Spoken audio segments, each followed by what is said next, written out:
आज हम परमहंस आश्रम के पीठाधीश्वर सोहम बाबा से बातचीत कर रहे हैं, जो प्रभु श्री राम की नगरी अयोध्या में रामोत्सव के उपलक्ष्य में और प्रभु राम के आगमन के उपलक्ष्य में 1 लाख गीता की प्रतियां निःशुल्क अयोध्या के बीच में सभी आगंतुकों को वितरित करने की कसम खाई थी।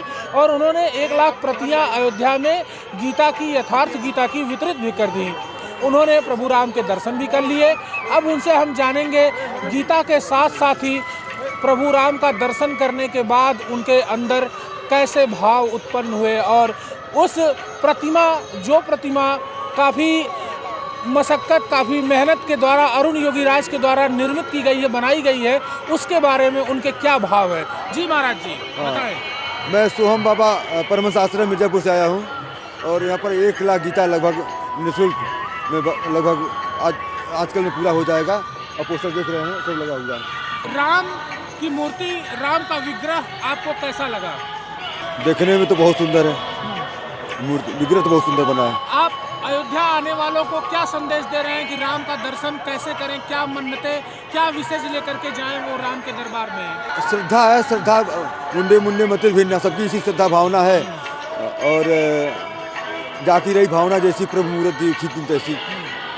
मर्यादा पुरुषोत्तम भगवान श्री राम पूरे मानव जाति के हैं और लाखों वर्षों से हैं, इसलिए निष्ठा बहुत पुरानी है, प्राचीन है। भगवान राम का जो आदर्श है वो बहुत प्राचीन है, इसलिए जीवात्मा जो लाखों जन्मों से जो 84 लाख योनियों का जो भ्रमण करते चली आ रही है, कहीं न कहीं राम की छवि उनके संस्कारों में है। इसलिए केवल हिंदू धर्म के तथा मजहब धर्म के लिए नहीं, पूरे मानव जाति के लिए, 8 अरब की आबादी के लिए भगवान राम मर्यादा पुरुषोत्तम है। तो लेकिन हम भी उसी खुशी में प्राण प्रतिष्ठा महोत्सव उपलक्ष्य में ही मैं 1 लाख गीता निःशुल्क वितरण का कार्यक्रम पूरा करने जा रहा हूँ। ये प्योर आध्यात्मिक साधना का जो पद्धति है, यह यथार्थ गीता ईश्वर प्राप्ति के पश्चात ईश्वर प्राप्ति के विधान का इसमें चित्रण किया गया।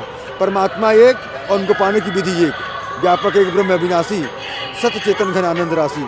तो उस आनंद घन राशि को यहाँ पर जो अवध प्रभु आवत जानी, भई सकल सौभाग्य खानी, तो ये बाहर का किसी समय था, लाखों वर्षों के पश्चात हमें लगता है कि इसमें जो बाहर का जो भव्यता है, दिव्यता है, वो देखने को मिल रही है।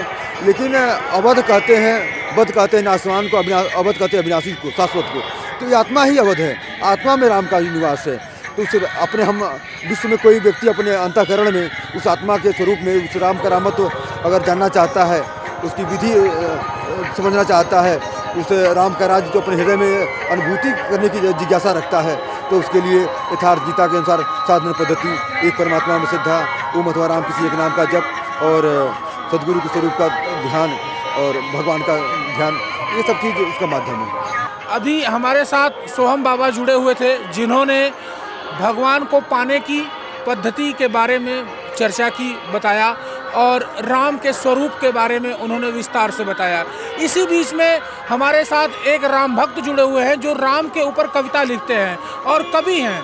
हम उनसे बात करेंगे और उनके भावनाओं को जानने का प्रयास करेंगे कि जो राम के ऊपर उन्होंने कविता लिखी है वो कैसी है, किस विधा में है, किस भाषा में है और क्या है उसके भाव, बताइए। मैं राम शिव कुमार बिहार से हूँ। मैं राम लला के ऊपर एक कविता लिख रहा हूँ, मैं सुनाना चाहता हूँ। सुनाइए। राम लला तेरे छाया में जिंदगी गुजार दूं, दिल खुश हो जाए तेरा इतना मैं तुम्हें प्यार दूं। सुबह शाम तेरा भजन गुनगुनाऊंगा, तू दे दे दर्शन वरना मर जाऊंगा।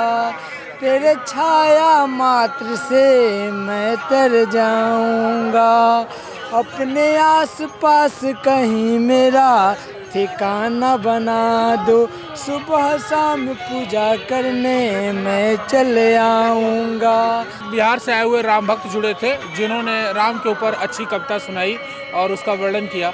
मैं देवेश पांडे, लता मंगेशकर चौक से कैमरा पर्सन अनूप के साथ।